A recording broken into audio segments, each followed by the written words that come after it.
Rolls Royce కథ 1900 ప్రారంభంలో ఇంగ్లండ్లో ప్రారంభమైంది. చాలా భిన్నమైన ప్రతిభ కలిగిన ఇద్దరు తెలివైన వ్యక్తులు కలిసి ప్రపంచంలోనే అత్యుత్తమ కారుగా మారే దానిని సృష్టించారు.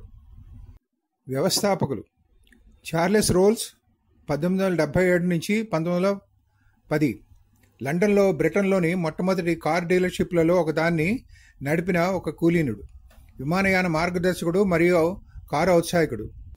హెన్రీ రాయిస్ 1863-1933 వినయపూర్వకమైన ప్రారంభం నుండి స్వీయ బోధన ఇంజనీర్, యంత్రాలలో ఖచ్చితత్వం, క్రమశిక్షణ మరియు పరిపూర్ణతపై మక్కువకు ప్రసిద్ధి చెందాడు.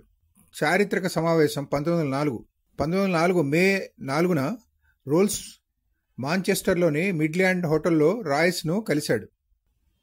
ఆ సమయంలో మరేదైనా కంటే చాలా గొప్పగా ఉన్న రాయిస్ నిశ్శబ్దంగా నడిచే 2 సిలిండర్ల కారు రోల్స్ను బాగా ఆకట్టుకుంది.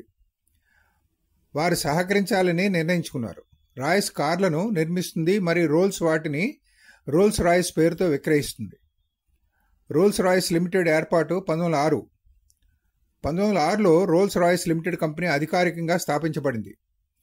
వారి మొట్టమొదటి మైలురాయి మోడల్ రోల్స్ రాయిస్ 40/50 HP తర్వాత సిల్వర్ గోస్ట్ అని పిలువబడింది.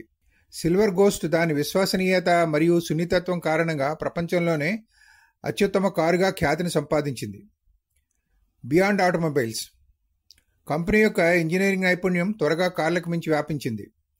మొదటి ప్రపంచ యుద్ధం సమయంలో రోల్స్ రాయిస్ విమాన ఇంజిన్లను ఉత్పత్తి చేయడం ప్రారంభించింది. ఇది దాని ఏరోస్పేస్ వ్యాపారానికి పునాదిగా మారింది. వ్యవస్థాపకుల వారసత్వం దురదృష్టవశాత్తు చార్లెస్ రోల్స్ 1910లో విమాన ప్రమాదంలో మరణించాడు. విమాన ప్రమాదంలో మరణించిన మొదటి బ్రిటన్ అయ్యాడు.